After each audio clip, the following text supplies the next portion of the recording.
प्रश्न है, क्या पिछले जन्मों के कर्मों का फल हमें इस जन्म में और इस जन्म के कर्मों का फल हमें अगले जन्म में भुगतना पड़ता है? ये कहाँ तक सच है?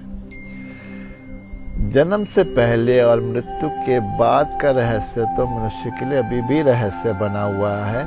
लेकिन हाँ, अगर हम अपने वेदों को, शास्त्रों को पढ़ते हैं और अपने भीतर अपने स्वयं से पूछते हैं तो कहीं ना कहीं भीतर से आता है कि हाँ, कर्मों का फल तो मिलता ही मिलता है और हमें इसे भोग कर ही जान हमारी छूटती है। कह सकते हैं कि हमें वो भोगना ही भोगना है। लेकिन ये कोई तय नहीं है कि अगले जन्म में भोगना है। मेरा मानना है कि ज़्यादातर कर्मों का फल हम अपने इसी जन्म में भोग लेते हैं, क्योंकि अंतिम क्षणों में हम देखते हैं ज़्यादातर लोगों को जो आत्मग्लानि, पश्चाताप, जो शारीरिक रोग, जो मानसिक पीड़ा से वो गुजरते हैं, ये वही लोग हैं जो कहीं ना कहीं अपने कर्मों का पे बैक कर रहे होते हैं। वैसे भी अब हम आगे के लिए देखें कि हम अभी से तय क्यों ना कर लें कि हमें ऐसा कोई भी कर्म करना ही नहीं है जिसका हमें फल ऐसा भुगतना पड़े जो तकलीफ दे हो।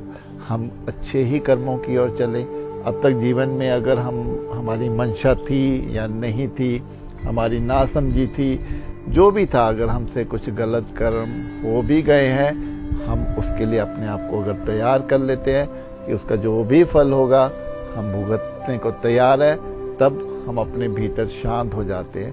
और आगे के लिए जब हम अच्छे कर्म ही करने की तरफ चलते हैं तो फिर हमें कोई भी ऐसा फल नहीं मिलेगा इस प्रकृति की तरफ से जो हमें तकलीफ दे, जो हमें दुख दे। तो ठीक है, अब इसमें ज़्यादा नहीं पड़िए पिछले जन्म या अगले जन्म में, इसी जन्म को ही अपना सफल बनाएं। इस जन्म में कुछ ऐसा करें कि भीतर जो हमारा एक हम जीवन जो है हमारा अभी से खिलना शुरू हो जाए। हम अपने लिए तो खुश रहे, वही खुशी हम दूसरों को भी बांटें।